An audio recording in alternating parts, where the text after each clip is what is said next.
Guys, അപ്പോൾ ഇന്നത്തെ video എന്നത് നമ്മുടെ ഡ്രാഗൺ ബോൾ സീരീസിലെ മെയിൻ വില്ലൻ ആയിട്ടുള്ള ഫ്രീസയെ കുറിച്ചാണ് നോക്കാൻ പോകുന്നത്. ആരാണ് ഫ്രീസ, ഫ്രീസയുടെ പവേഴ്സ് ആൻഡ് എബിലിറ്റീസും പിന്നെ ഫോംസും കാര്യങ്ങളൊക്കെയാണ് ഈ ഒരു വീഡിയോയിലൂടെ നോക്കാൻ പോകുന്നത്. വീഡിയോയിലേക്ക് പോകുന്നതിന് മുമ്പ് വീഡിയോ ലൈക്ക് ചെയ്യാത്ത കൂട്ടുകാർ ഒന്ന് ലൈക്ക് ചെയ്ത് സപ്പോർട്ട് ചെയ്തേക്ക്. അപ്പോൾ ഒട്ടും തന്നെ സമയം കളയാതെ ഡയറക്റ്റ് വീഡിയോയിലേക്ക് പോകാം.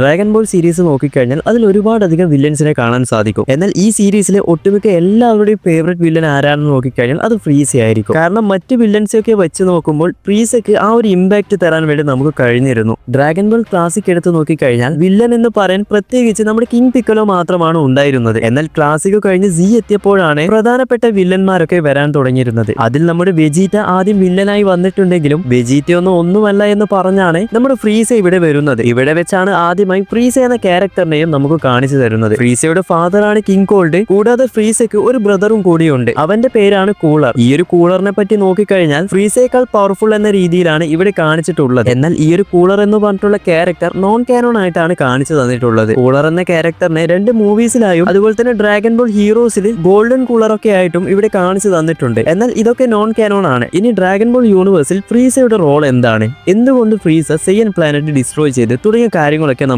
നോക്കാം. നമ്മുടെ ഫ്രീസ എപ്പോഴും ചെയ്തിരുന്നത് എന്താണെന്ന് നോക്കിക്കഴിഞ്ഞാൽ മറ്റ് വില്ലന്മാരെ പോലെ, അതായത് സെല്ല്, മാജിൻ ബൂ ഒക്കെ ഏറ്റവും ശക്തനായിട്ടുള്ള ഒരാളാകണം, കൂടാതെ ഈ ഒരു പ്ലാനറ്റ് അല്ലെങ്കിൽ യൂണിവേഴ്സ് തന്നെ കൺട്രോൾ ചെയ്യണം, എല്ലാം നശിപ്പിക്കണം തുടങ്ങിയ രീതിയിലൊക്കെയാണ് മറ്റ് വില്ലന്മാർ കണ്ടിരുന്നത്. ഏകദേശം ഇതുപോലെ തന്നെയാണ് ഫ്രീസയും. എന്നാൽ ഫ്രീസയെ ഇവിടെ മാറ്റി നിർത്തുന്നത് എന്താണെന്ന് നോക്കിക്കഴിഞ്ഞാൽ നമ്മുടെ ഫ്രീസയാണെങ്കിൽ പ്രധാനമായിട്ടും സെയ്യൻസിനെ ഇവരുടെ അടിമകളാക്കി വെക്കും. കാരണം സെയ്യൻസിനേക്കാൾ പവർഫുൾ ആയിട്ടുള്ള ഒരാളാണ് നമ്മുടെ ഫ്രീസ. അങ്ങനെ ഈ ഒരു സെയ്യൻസിനെ നമ്മുടെ ഫ്രീസയാണെങ്കിൽ ഓരോ പ്ലാനറ്റിലേക്കും അയച്ച് അവിടെ ഉണ്ടായ മോർട്ടൽസിനെ ഒക്കെ ഈ സെയ്യൻസിനെ വെച്ച് ഇല്ലാതാക്കും. അതായത് നമ്മുടെ ഫ്രീസ സെയ്യൻസിനെ വെച്ച് ആ ഒരു പ്ലാനറ്റിലുള്ള ആൾക്കാരെ എല്ലാവരെയും കൊന്ന് ആ ഒരു പ്ലാനറ്റ് തന്റെ കൺട്രോളിലേക്ക് കൊണ്ടുവരും. അങ്ങനെ ഇവർ കീഴടക്കിയ ആ ഒരു പ്ലാനറ്റിനെ മറ്റ് മോർട്ടൽസിന് വിറ്റ് കാശ് ഉണ്ടാക്കുന്ന രീതിയിലും ഇവിടെ നമ്മുടെ ഫ്രീസയെ നമുക്ക് കാണിച്ചു തന്നിട്ടുണ്ട്. ഇത് നമ്മുടെ ഗ്രനോളയുടെ ആർക്കിൽ കറക്റ്റ് ആയിട്ട് കാണിച്ചു തന്നിട്ടുമുണ്ട്. ഇതുപോലുള്ള ചില പരിപാടികളാണ് ഫ്രീസ പ്രധാനമായിട്ട് ചെയ്തിരുന്നത്. എന്നാൽ ഇതിനെതിരെ ആരെങ്കിലും തിരിഞ്ഞിട്ടുണ്ടെങ്കിൽ ഫ്രീസ അവരെ കൊല്ലുകയും ചെയ്തിട്ടുണ്ട്. അപ്പോൾ എന്തുകൊണ്ട് ഫ്രീസ ആ ഒരു സെയ്യൻ പ്ലാനറ്റിനെയും സെയ്യൻസിനെയും ഇല്ലാതാക്കിയെന്ന് നോക്കിക്കഴിഞ്ഞാൽ ഒരുപാട് വർഷങ്ങൾക്കിടയിലായിട്ട് സെയ്യൻസിന്റെ ഇടയിൽ ഒരു ലെജൻഡറി സെയ്യൻ എന്ന് പറഞ്ഞിട്ടുള്ള ഒരുത്തൻ പിറക്കും. അവൻ അത്രയധികം ശക്തനായിരിക്കും, ആർക്കും തന്നെ കൺട്രോൾ ചെയ്യാനും കഴിയില്ല. എന്നാൽ ഈ ഒരു സംഭവം സെയ്യൻസിന്റെ ഇടയിൽ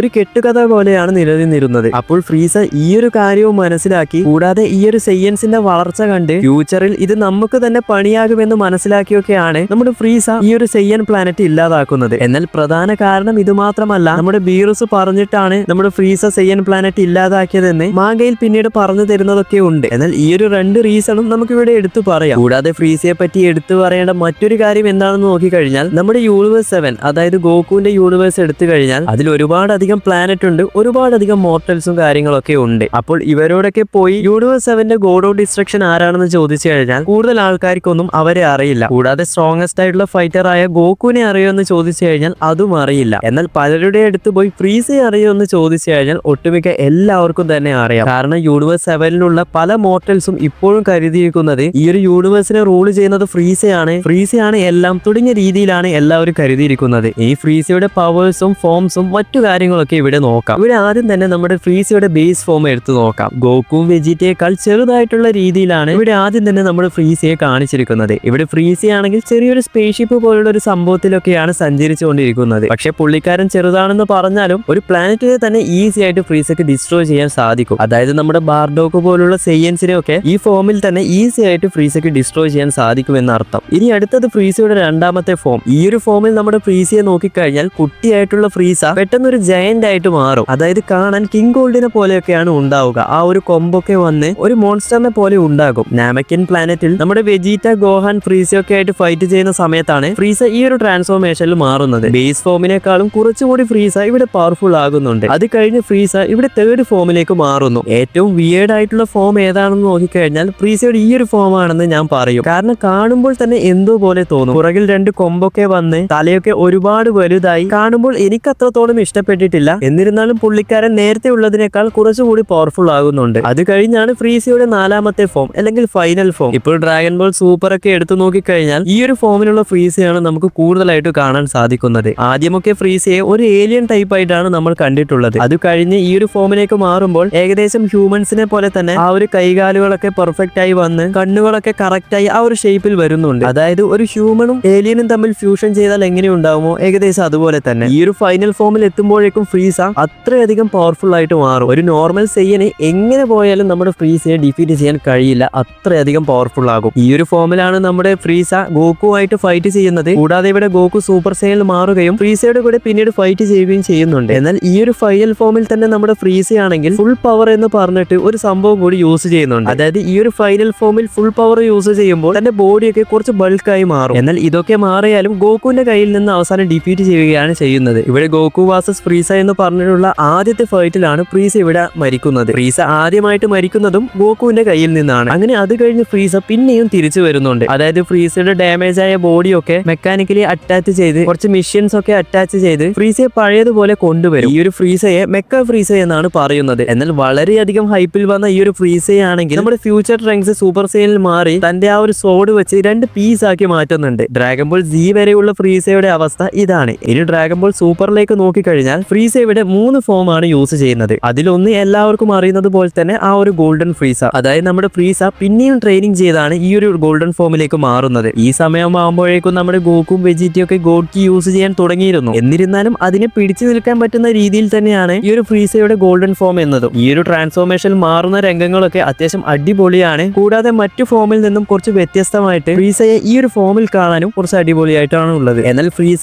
ഈ ഒരു ഫോമിലൊക്കെ വന്നു കഴിഞ്ഞാൽ സൂപ്പർ സൈൻ ബ്ലൂവിൽ വന്ന നമ്മുടെ വെജിറ്റയുടെ മുന്നിൽ ഫ്രീസ തോറ്റു പോവുകയാണ് ചെയ്യുന്നത്. അതായത് നമ്മുടെ ഫ്രീസ ജസ്റ്റ് ഈ ഒരു ഗോൾഡൻ ഫോമിൽ മാറിയതേ ഉള്ളൂ. അതിന്റെ ഒരു ഫുൾ പൊട്ടൻഷ്യൽ പുള്ളിക്കാരനെ യൂസ് ചെയ്യാൻ കഴിഞ്ഞിരുന്നില്ല. എന്നാൽ അതൊക്കെ കഴിഞ്ഞ് ഒരുപാട് നാളിന് ശേഷം നമ്മുടെ ഫ്രീസ ആണെങ്കിൽ ഈ ഒരു ഗോൾഡൻ ഫോമിന്റെ ട്രൂ ഫോമിലേക്ക് മാറുന്നുണ്ട്. അതായത് നമ്മുടെ ടൂർണമെന്റ് ഓഫ് പവർ നടക്കുന്നതിന് മുൻപ് നമ്മുടെ ഗോക്കും ഈ ഒരു ട്രൂ ഗോൾഡൻ ഫോമിലുള്ള ഫ്രീസയും തമ്മിൽ ഒരു ഫൈറ്റ് നടക്കുന്നുണ്ട്. ആ ഒരു ഫൈറ്റ് കാണുമ്പോൾ തന്നെ നമുക്ക് മനസ്സിലാകും സൂപ്പർ സൈൻ ബ്ലൂവിന് ഈക്വൽ ആയിട്ടാണ് ഈ ഒരു ഫ്രീസയുടെ ഗോൾഡൻ ഫോം ഉള്ളത്. അടുത്തത് ലാസ്റ്റ് നിങ്ങൾക്ക് ഒരുപക്ഷെ എല്ലാവർക്കും അറിയാമായിരിക്കും ബ്ലാക്ക് ഫ്രീസ. മാഗയിൽ നോക്കിക്കഴിഞ്ഞാൽ നമ്മുടെ ഗ്രനോളയും ഗോക്കുവും വെജിറ്റയും 3 പേരും ചേർന്ന് ഗ്യാസുമായിട്ട് എതിർത്ത് നിൽക്കുമ്പോൾ ഒട്ടും പ്രതീക്ഷിക്കാതെ ഇവിടെ ഫ്രീസ വരുന്നു. ഫ്രീസ വന്ന ഉടൻ തന്നെ ഒരൊറ്റ പഞ്ചിൽ അത്രയധികം ഓവർ പവർഡ് ആയിട്ടുള്ള ഗ്യാസിനെ വരെ ഡിഫീറ്റ് ചെയ്യുന്നു. അങ്ങനെ അത് കഴിഞ്ഞാണ് പെട്ടെന്ന് ഫ്രീസ ബ്ലാക്ക് ഫോമിലേക്ക് മാറി ഗോക്കും വെജിറ്റയും ഒരൊറ്റ പഞ്ചിൽ നോക്ക് ഡൗൺ ചെയ്യുകയും അവർ തിരിച്ച് ബേസ് ഫോമിലേക്ക് മാറുകയും ചെയ്യുന്നുണ്ട്. അതായത് നമുക്ക് കണ്ണും പൂട്ടി പറയാം ഇവിടെ ഫ്രീസയാണ് അത്രയധികം ഓവർ പവർഡ് ആയിട്ടുള്ളത്. അത് കഴിഞ്ഞ് ഇവിടെ ഫ്രീസ പറയുന്നുണ്ട് 10 വർഷം ഹൈപ്പർബോളിക് ടൈം ചേമ്പർ ട്രെയിനിങ് ചെയ്താണ് ഞാൻ ഈ ഒരു ഫോമിലേക്ക് മാറിയതെന്നും ഞാൻ ട്രെയിനിങ് ചെയ്യുന്ന സമയത്ത് മറ്റൊരു ഡയമെൻഷനിലായിരുന്നു തുടങ്ങിയ കാര്യങ്ങളൊക്കെ പറയുന്നുണ്ട്. ഇത്ര മാത്രമാണ് ഇവിടെ ഫ്രീസയെ നമുക്ക് കാണിച്ചു തന്നിട്ടുള്ളത്. എന്നാൽ ഇവിടെ പല തിയറീസ് ഉയർന്നു വരുന്നുണ്ട്. അതായത് കൂളറിന്റെ ഹെൽപ്പ് കൊണ്ടാണ് ഫ്രീസ ഇങ്ങനെ ബ്ലാക്ക് ഫോമിലേക്ക് മാറിയതെന്നും തുടങ്ങി ഒരുപാട് അധികം. അതുപോലെ തന്നെ ഇവിടെ മറ്റൊരു ചോദ്യം വരുന്നത് എന്താണെന്ന് വെച്ച് കഴിഞ്ഞാൽ ഫ്രീസയുടെ എപ്പോഴത്തെയും ശത്രു എന്ന് പറയുന്നത് ഗോക്കും വെജിറ്റയും ആണ്. ഈ ഒരു ബ്ലാക്ക് ഫോമിൽ മാറിയ നമ്മുടെ ഫ്രീസ ആണെങ്കിൽ എന്തുകൊണ്ട് ഗോക്കും വെജിറ്റയും കൊന്നില്ല?